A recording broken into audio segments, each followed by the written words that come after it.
જય શ્રી કૃષ્ણ। આજે અષાઢ સુદ બીજ એટલે કે રથયાત્રા રથોત્સવ ભગવાન જગન્નાથ, બળદેવજી અને તેમના બહેન સુભદ્રા નગર ભ્રમણ કરવા, નગર યાત્રા કરવા નીકળ્યા એનો એક સુંદર મહિમા છે।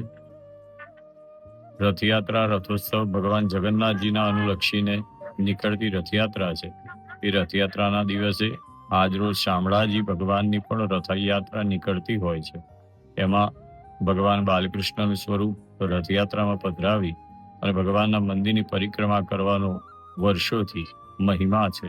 શામળાજી મંદિર ખાતે આ રથયાત્રા છેલ્લા 103 વર્ષથી નીકળતી આવતી આવી સુંદર મજાની રથોત્સવ રથયાત્રા શામળાજી મંદિર ખાતે પણ સુંદર રીતે ઉજવાય છે।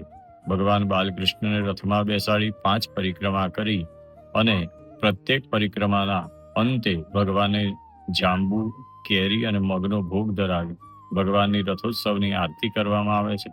લાખો ભક્તો દર્શન કરી શામળાજી ભગવાનની ધન્યતા અનુભવતા હોય છે અને આજ રોજ શામળાજી વિષ્ણુ મંદિર ખાતે ભગવાનનો રથોત્સવ રથયાત્રા સંપન્ન થઈ છે।